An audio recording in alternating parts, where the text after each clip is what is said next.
हाँ, तो दूसरा क्वेश्चन यानी पहले क्वेश्चन का दूसरा भाग, एक्स घात 3 minus 4x² plus 5x minus 2, और इसके शून्य हैं 2, 1, 1। तो ये भी सिद्ध करना है कि क्या ये इस त्रिघात बहुपद के शून्य हैं। ठीक है, तो जैसे हमने पहले वाले सवाल को सॉल्व किया था वैसे ही इसको भी करना है। ठीक है, क्या करना है कि एक एक शून्य को यहाँ पर x के स्थान पर रखेंगे और आंसर निकालेंगे 0। अगर 0 आता है तो यह शून्य किसका है, अगर 0 नहीं आता है तो ये शून्य किसका नहीं है। ठीक है, चलिए जल्दी जल्दी करते हैं। x बराबर 2 रखने पर, यहाँ पर लिखते हैं x बराबर 2 रखने पर, तो जहाँ पहले समीकरण को लिख लेते हैं, x घात 3 minus 4x² plus 5x minus 2। तो x के स्थान पर 2 हो जाएगा तो 2 की घात 3 माइनस 4 गुणा, यहाँ पर भी x के स्थान पर 2 हो जाएगा तो 2 की घात 2 प्लस 5 गुणा x के स्थान पर 2 फिर माइनस 2। तो 2 की घात 3 का मतलब है 2 गुणा 2 गुणा 2, यानी 3 बार 2 की गुणा, तो 8 हो जाएगा। 2 3 2 दूनी 4 दूनी 8 माइनस 4 गुणा, यहाँ पर 2 का स्क्वायर 2 दूना 4 हो जाएगा, प्लस 5 दूना 10 और माइनस का 2। ठीक है, फिर 8 माइनस 4 चौक 16 और प्लस 10 माइनस 2। अब यहाँ पर प्लस प्लस की संख्या जोड़ लेंगे और माइनस माइनस की जोड़ लेंगे। ठीक है, तो प्लस का 8 और प्लस का 10 जुड़ जाएगा तो 18 हो जाएगा, और माइनस का 16 और माइनस का 2 जुड़ जाएगा, ये भी 18 हो जाएगा। तो 18 माइनस 18 बराबर कितना बचा, 0। तो सिद्ध हो गया कि 2 इस त्रिघात बहुपद का शून्यक है। अब x बराबर 1 रखने पर, ठीक है, तो शून्य समीकरण लिखते हैं, x घात 3 minus 4x² plus 5x minus 2। तो जहाँ पर x है वहाँ पर 1 रखेंगे, तो 1 की घात 3 माइनस 4 गुणा 1 की घात 2 प्लस 5 गुणा 1 माइनस 2। ठीक है, 1 की घात 3 का मतलब 1 हुआ, माइनस 4 गुणा 1 की घात 2 का मान 1 प्लस 5 एकम 5 और माइनस 2। 1 माइनस 4 एकम 4 प्लस 5 माइनस 2। अब यहाँ पर भी प्लस प्लस जोड़ लेते हैं, 5 और 1 6 और 4 और 2 6, यानी माइनस माइनस जोड़ लिया और प्लस प्लस जोड़ लिया। अब घटा देते हैं, यहाँ पर 6 में से 6 गया 0। तो ये भी सिद्ध हो जाता है कि 1 जो है इस त्रिघात बहुपद का शून्यक है। तो ये भी सिद्ध हो जाएगा कि 1 इसका समीकरण है, शून्यक है। तो लिख देते हैं, अतः 2, 1, इस दिए हुए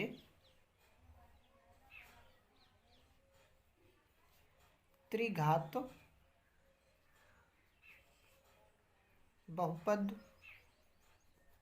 के शून्यक हैं। ठीक है, तो शून्यक ऐसे सिद्ध करना है। ठीक है, त्रिघात बहुपद के। अब क्या करना है, गुणांकों और शून्यकों के बीच संबंध में बताना है। ठीक है, तो यहाँ पर लिख देते हैं कि शून्यकों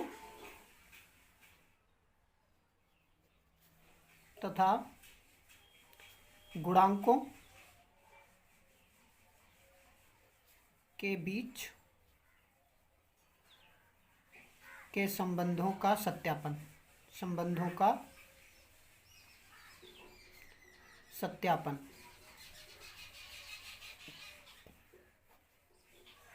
ठीक है, तो समीकरण है x घात 3 माइनस 4x²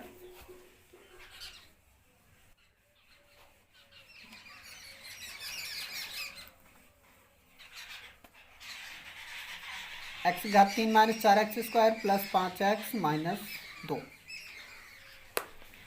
की तुलना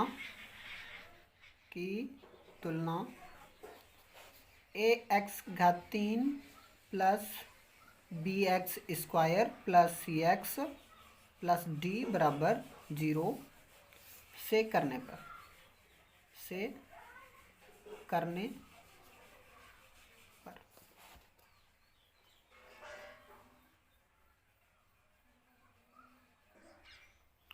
तो a बराबर x की घात 3 का गुणांक 1, b बराबर एक्स स्क्वायर का गुणांक -4, c बराबर x का गुणांक 5 और d बराबर -2।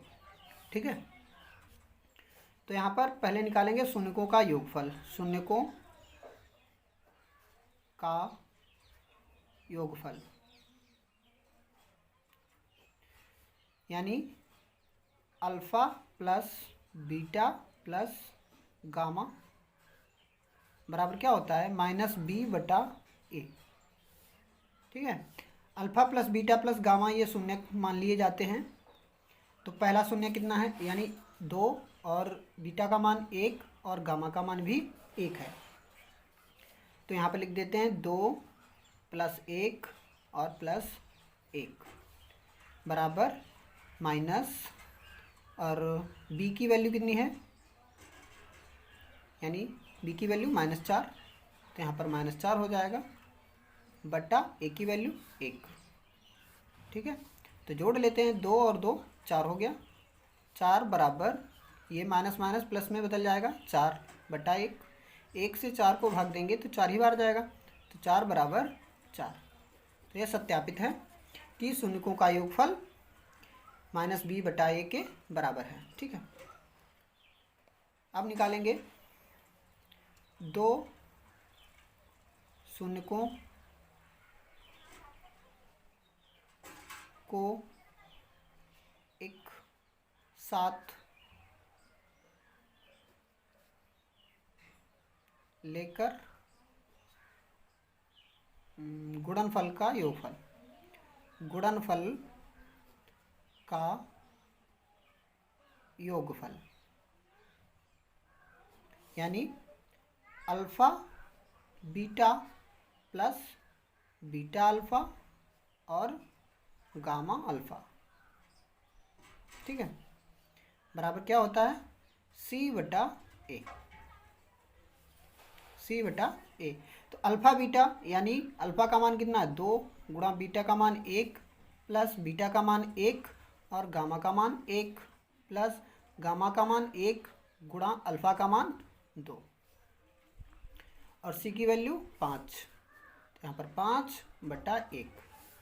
अब गुणा कर लेते हैं, 2 एकम 2 प्लस 1 एकम 1 प्लस 2 एकम 2। ठीक है, बराबर 1 से 5 को भाग देंगे तो 5 ही आएगा।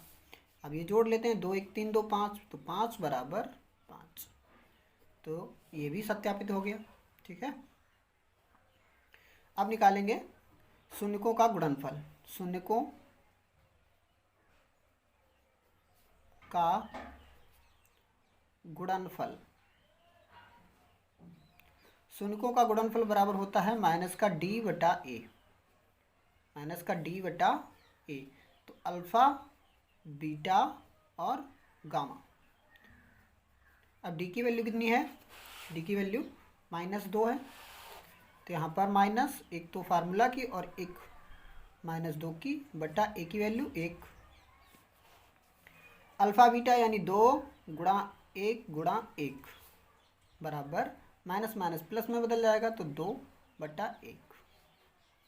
माइनस माइनस की गुणा प्लस में हो जाएगी। ठीक है, तो इनकी गुणा करेंगे, 2 एकम 2 एकम 2 बराबर 1 से 2 को भाग देंगे तो 2 बार जाएगा। तो ये भी संबंध सत्यापित हुआ। तो यहाँ पर लिख देते हैं,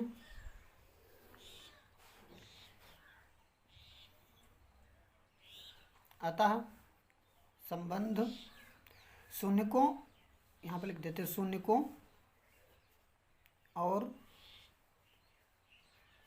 गुणांकों के बीच का संबंध सत्यापित होता है। सत्यापित होता है। लीजिए देखिए, ये भी क्वेश्चन सॉल्व हो गया है।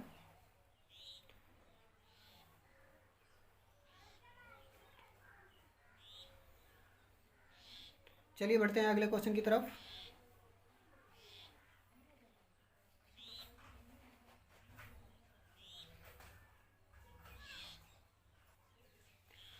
हाँ, तो 12 नंबर के क्वेश्चन को हमने सॉल्व किया था, इसके दोनों भाग हमने सॉल्व किया, यानी पहला दूसरा। ठीक है, और आज है अब 13वां क्वेश्चन। 13वें क्वेश्चन में क्या है, एक त्रिघात बहुपद ज्ञात कीजिए जिसके शून्यकों का योग, दो शून्यकों को एक साथ लेकर उनके गुणनफल का योग तथा तीनों शून्यकों के गुणनफल क्रमशः 2, -7, -14 हो। ठीक है, तो इसको हम कॉपी पर नोट कर लेते हैं, फिर इसको भी सॉल्व करते हैं। हाँ, तो 13वां क्वेश्चन हमने लिख लिया है कि एक त्रिघात बहुपद ज्ञात कीजिए जिसके शून्यकों का योग, दो शून्यकों को एक साथ लेकर उनके गुणनफल का योग तथा तीनों शून्यकों के गुणनफल क्रमशः 2, -7, -14 हो।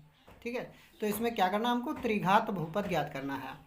तो हमने लिख लिया है कि शून्यकों का योगफल कितना है, 2, दो शून्यकों को एक साथ लेकर गुणनफल का योगफल कितना है, -7, और तीनों शून्यकों का गुणनफल कितना है, -14। ठीक है, तो इनकी सहायता से हमें त्रिघात बहुपद ज्ञात करना है।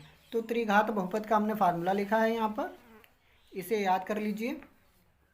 त्रिघात बहुपद निकालने का ये फार्मूला होता है x³ माइनस शून्यकों का योगफल x² प्लस दो शून्यकों को एक साथ लेकर गुणनफल का योगफल x माइनस तीनों शून्यकों का गुणनफल बराबर 0। ठीक है, तो बस बहुत ही आसानी से हम निकाल लेंगे इसको।